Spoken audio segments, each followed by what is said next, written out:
জানো বন্ধুরা, রাস্তা পুরো ফাঁকা। সব লোক কোথায় গেছে বলো তো? গেছে চিড়িয়াখানায়, গেছে কেউ ভিক্টোরিয়া, কেউ গেছে পিকনিকে। দেখো পুরো রাস্তা ফাঁকা। এই যে রাস্তাটা দেখো, পুরো রাস্তাটাই ফাঁকাই। দেখো ওই মাথায় থাকা লোক আছে, আর কোনো লোকজন নাই। আর এই যে আমি বসে আছি। আমারও আজকে যাওয়ার কথা ছিল চিড়িয়াখানাতে, কিন্তু আমার প্রতিদেবতা নিয়ে গেল না। হ্যাঁ, আমি রাগ করে এখানে বসে আছি, বুঝেছো? কিন্তু আমাকে নিয়ে গেল না, আর আমি কি করব বলো? আমি তো আর অন্য লোকের সঙ্গে যেতে পারি না, তাই না বলো?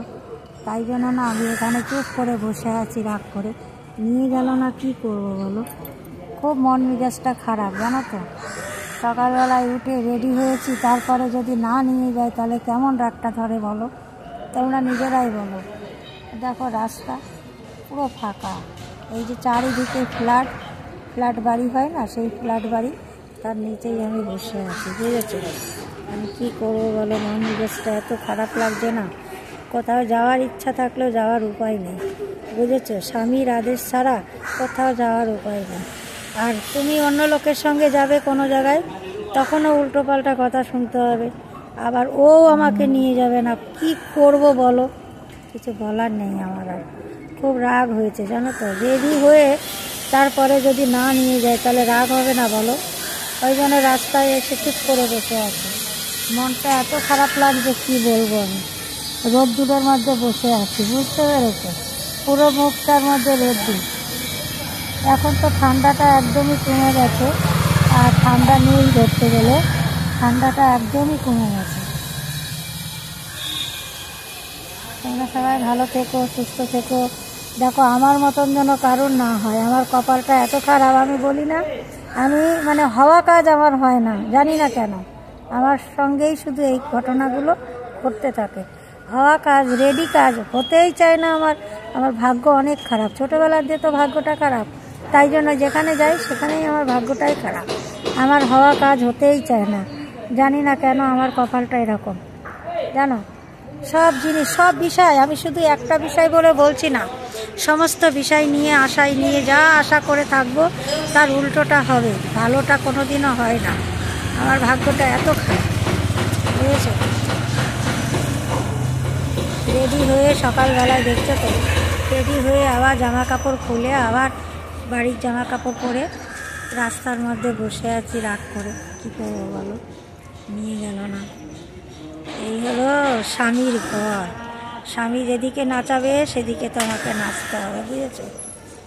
বিয়ে হয়ে গেলে মেয়েদের আর কোনো অধিকার থাকে না, নিজের পরে কোনো অধিকার থাকে না। সব হলো তাদের উপরে ইচ্ছা। শ্বশুরবাড়ির লোক যা বলবে সেটাই হলো তাদের ইচ্ছা, পূর্ণ করতে হবে। এই তো মেয়েদের জীবন, এই তো মেয়েদের কপাল, বুঝেছো? এত রাগ হচ্ছে, এত রাগ হচ্ছে যে মনে হচ্ছে অন্য কোথাও গিয়ে বসে থাকি, অনেক অনেক দূরে গিয়ে। কিন্তু উপায় নেই, কি করব? আমরা ওদের কথা ভাবি, ওরা আমাদের কথা কিন্তু কেউ ভাবে না। এখন যদি আমি অন্য জায়গায় গিয়ে কোথাও অনেক দূরে গিয়ে বসে থাকি, হ্যাঁ, বাড়ির লোক চিন্তা করবে, এই একটা আমার চিন্তা, যার জন্য আমি কোথাও যেতে পারি না। হ্যাঁ, কিন্তু দেখো ওদের চিন্তা আমরা করছি, কিন্তু ওরা কিন্তু আমাদের চিন্তা করে না, এক তিলের জন্যও ভাবে না, আর ভাবতে চাইও না। যা যেভাবে নাচাবে আমাদেরকে সেভাবে আমাদেরকে নাচতে হবে। কেন মেয়েদের ক্ষেত্রে এইটা হয় বলতে পারো? কেন হয় এরকম? তোমাদের কেউ জানা আছে এই কথাটা? এই কথাটা কেউ বলতে পারবে না। মেয়েদের কোনো জীবন নেই। মেয়েদের শখ, শান্তি, আনন্দ, ফুর্তি সব কিছু বিয়ের পরে বিসর্জন দিয়ে দেয়, জানো তো। সব কিছু, কিচ্ছু অধিকার নেই। তাদের জীবন, তাদের মন, তারা একটা মানুষ, রক্তে মাংসে গড়া, কিন্তু তাদের কোনো অধিকার নেই, বুঝেছো? জানি না কেন এরকম হয়। ঠিক আছে বন্ধুরা, অনেক সুখ দুঃখের গল্প করলাম, আমি রাখছি। আমি শ্যামলী রান্নাঘর থেকে বলছি, ঠিক আছে?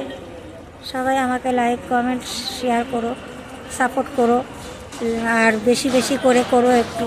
তোমাদের হাত জোর করে অনুরোধ করে বলছি, ঠিক আছে বন্ধুরা? বড়দের সবার প্রণাম, ভালোবাসা রইল, ছোটদের ভালোবাসা, ঠিক আছে? রাখছি।